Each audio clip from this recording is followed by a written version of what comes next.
E aí, fião, beleza? Agora, rapidamente, a gente vai falar sobre um assunto que nem os geopolíticos estão em consonância nesse assunto, estão concordes nesse assunto, que é a questão da visita do presidente Bolsonaro à Rússia, Vladimir Putin, comandado por Putin desde 1999, e que deverá ficar à frente do poder pelo andar da carruagem até 2036. Então a pergunta que sempre fazem em nosso canal, que é um canal pouco visto, vai visar vestibular, as análises e o que nós falarmos são coisas que caem no vestibular que muitas vezes as pessoas esquecem. A primeira coisa, professor, se o senhor fosse conselheiro do presidente Bolsonaro, o que o senhor falaria para ele? Bom, primeiro que o professor do interior, de segundo grau, filho, que não tem especialização nenhuma, vai ser conselheiro de quê? Mas vamos lá. Talvez se eu tivesse pedido a minha opinião, eu falaria, não é a hora. A hora não seria propícia, senhor presidente. Vamos esperar mais um pouco, vamos aguardar um pouco, porque o mundo está em efervescência. Contudo, há que se lembrar que nós temos um Ministério de Relações Exteriores, o famoso Itamaraty, com um respeitadíssimo lá, Instituto Rio Branco, aquela coisa toda, de que o Brasil tem uma tradição diplomática histórica, haja vista que nós fomos aí, quando você pega a história da ONU, o Brasil tem grande importância e nós temos aí sempre o primeiro discurso da Assembleia Geral. Mas vamos aí aos fatos. Lógico que nós estamos vivenciando uma nova Guerra Fria. Em vídeos do nosso canal, nós temos 3 vídeos sobre a Rússia de Putin. Nós temos a nova Guerra Fria com 3 vidas, é complicado, com 3 vídeos. Nós temos aí a corrida nuclear que está acontecendo com mais alguns vídeos. Todos esses vídeos estão no nosso canal aí, com poucas visualizações, mas estão aí onde explicitam algumas situações. Mas vamos agora tocar um pouco na ferida de algumas situações para que você entenda uma coisa. Eu não vou nem dizer que sim nem que não, mas apenas colocar. Aliás, nos últimos... Pegamos aí da época da Segunda Guerra Mundial, quando o Brasil foi convidado a entrar para os aliados. Nós sabemos de todo o processo, qualquer bom livro de história traz isso, e ganhamos com isso a CSN, a Companhia Siderúrgica Nacional. O que os nossos queridos aliados transferiram para o Brasil de tecnologia? Você sabe que na industrialização nós temos o chamado D1, D2 e D3. D1 é a indústria de base, o D2 a indústria de bem de consumo e o D3 a indústria de tecnoponta, coisa que o Brasil ainda engatinha nessa situação. Vocês sabem também que os Estados Unidos, que sempre se dizem nossos aliados, que tinha política já um pouco antes da Segunda Guerra, naquela época já, um pouco antes da Segunda Guerra Mundial, da boa vizinhança, o Neighbor Policy, que era a política da boa vizinhança, com todo esse processo, não transferiu absolutamente nada ao nosso país, muito pouco. Qual é o estereótipo qual é o estereótipo do brasileiro para o americano e o europeu? Uma infelicidade isso. Alguns acham que as nossas grandes metrópoles têm onças, têm tigres, que não é um animal da nossa fauna, leões, ursos, que também, leão também não é, tigre não é, leões, girafas, até uma cantora falou de girafa na Amazônia, gorilas, e aí por aí vai. Desconhecimento total, como se nós vivêssemos ainda no período neolítico. Isso é interessante. Os Estados Unidos, a partir da Segunda Guerra Mundial, os investimentos, as situações que ele fez, foi uma ingerência gigantesca dentro do Brasil. E nós estamos aqui colocando a Rússia, porque a Rússia também tem grande parcela de culpa no que acontece no mundo, mas os Estados Unidos, eles interferiram, fizeram ingerência dentro da política brasileira. É só ver, por exemplo, a partir da Segunda Guerra Mundial, quando os militares brasileiros estiveram junto com os americanos nos campos de batalha, voltaram influenciados, e por isso que a gente fala sempre da escola de Fort Lauderdale, porque os militares tinham a escola de Sorbonne e a escola de Fort Lauderdale, e a escola de Fort Lauderdale começou a ser o pensamento geopolítico brasileiro. Os Estados Unidos tiveram ingerência direta na chamada revolução, revolução não, no golpe civil-militar ou no governo de exceção dos militares. Os americanos fizeram a Operação Condor, quer dizer, eles financiaram a Operação Condor, que foi a caça aos comunistas aqui dentro da América Latina, né? Que o diga o Chile, que o diga Argentina, que o diga o Uruguai, o Paraguai e mesmo o Brasil.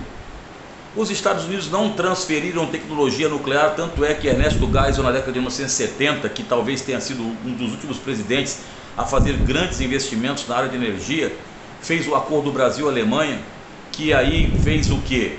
Já havia começou a separar-se cada vez mais, houve um desalinhamento Estados Unidos-Brasil.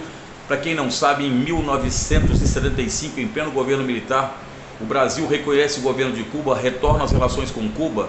Você que fala tanto de comunista, quem faz é Ernesto Geisel, que era linha dura dentro do exército.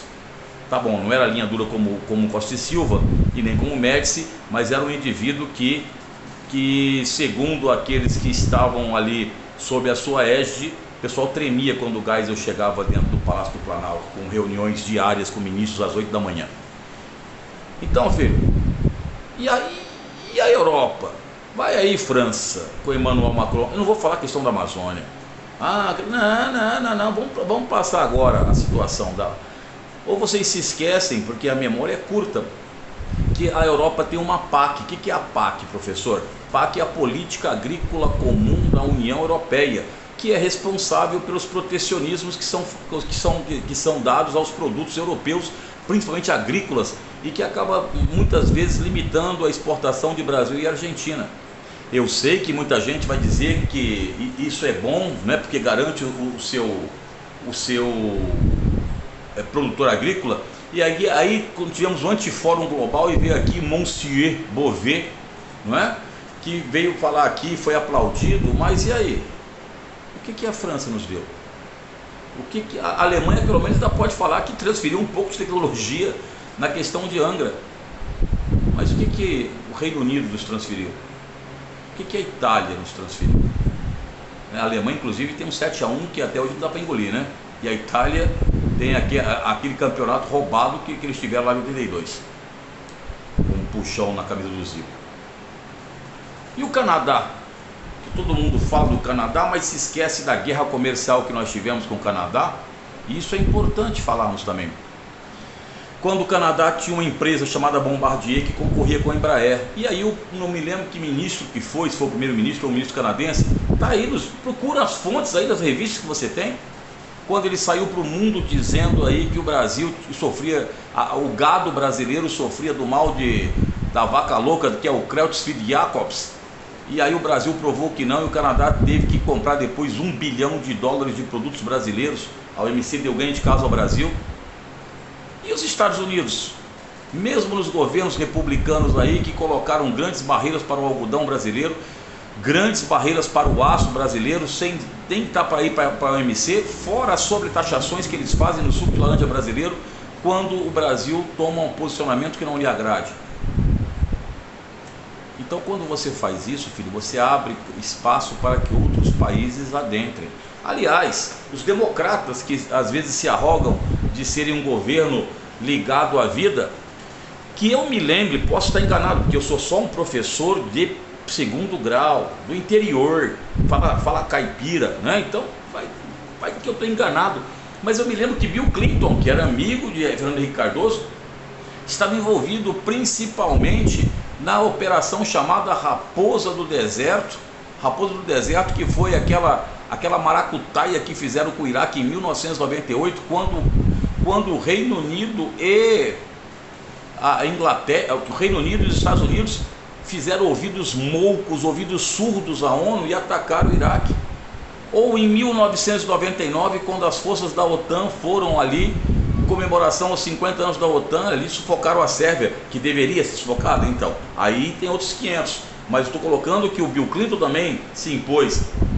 Aliás, depois veio o governo Bush, que fez a lambança no planeta quando invadiu, né? Tudo bem, houve as Torres Gêmeas, e eu me lembro que na aula eu falei para os meus alunos, o grande erro, o erro estratégico em termos de geopolítica que foi feito pelo grupo terrorista da Al-Qaeda, que foi primário, foi atacar os Estados Unidos do governo Bush, quando cria-se então a doutrina do terror, e aí ele aproveita uma situação, invade o Afeganistão, e aí uma das poucas vezes que o Conselho Permanente de Segurança da ONU deu ganho de causa ali, apoiou os Estados Unidos, e havia um interesse, porque a Rússia tinha os chechenos, a China tinha um problema sério com os muçulmanos, os Xinjiang e com os tibetanos, o Reino Unido e a França com problemas com imigrantes muçulmanos, então vamos apoiar os Estados Unidos nessa operação justa no Afeganistão. E depois ele aproveita e entra no Iraque, divide o Iraque, e aí como efeito colateral surge quem? O ISIS,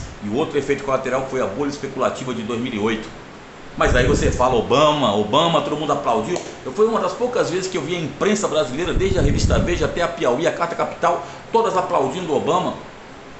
Ele mata Osama Bin Laden naquela situação, e ele espiona a Dilma Rousseff, a presidente que quase corta relações, democrata que respeita então todo o processo de direitos humanos. Quando eu estou chegando com isso aí para você ver que não existe bom e mal dentro da questão de geopolítica. Você tem que parar de ser muito inocente. Você usa o maniqueísmo, o bem e o mal, aquela doutrina de Maniqueu. A Rússia não é nenhuma boazinha também, ela está se expandindo cada vez mais. Putin está sentando com o presidente da Argentina, sentando-se agora com o Bolsonaro, apoia o governo da Venezuela, apoia a Nicarágua e reatou relações com Cuba, e deverá agir cada vez mais. E a China, que de boba não tem nada, ela vem aumentando, expandindo-se cada vez mais para a África. Foi a criação em 2013 da One Belt, One Road, a Rota da Seda, e vindo para a América Latina. Hoje a energia que nós pagamos em São Paulo praticamente é chinesa. E a China e a Rússia, sabedoras de toda essa Guerra Fria, estão ali enlaçadas. E você sabe que essa guerra da Crimeia, essa guerra da Ucrânia, foi um avanço da OTAN e da União Europeia, que vem cada vez mais cooptando países do antigo bloco soviético. Foi permitido que eles cooptassem alguns países do leste europeu, mas eles ultrapassaram. São eles que estão ultrapassando. Aliás, é bom que vocês entendam também que essas sanções já vêm de longe com a Rússia. As maracutaias de doping, só os russos se dopam. Os americanos não fazem isso, os outros atletas não fazem isso, só os russos que fazem doping. Ou vocês são tão inocentes para acreditar que dentro de um esporte de ponta em que resultados são cada vez maiores, só os atletas russos utilizam as substâncias chamadas proibidas? Então, filhão, não sei nem quando bom, esse vídeo vai agora para o YouTube, deve dar umas 25, 30 visualizações. Estou colocando no máximo 40 para eu ficar feliz.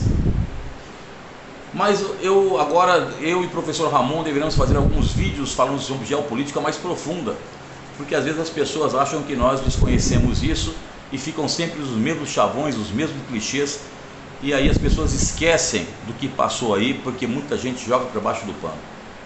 Então, fião, sem rap, sem nada, estou na sala, estou assistindo aqui, inclusive agora começou a novela das 8, estou vendo aqui o ídolo da direita brasileira, Zé de Abreu, o ator, né? E o Cauã Raimundo também aqui e tal. Ah não, tá no Jornal Nacional, era propaganda. Então, fião, tamo junto, já é. Se você conseguiu chegar até aqui, beleza. Compartilha o vídeo, também se não quiser compartilhar, filhão, esse não é meu ganha-pão, tá ligado? Você só é mal educado. Não, eu sou real e letal. Tamo junto, é nóis que é nóis.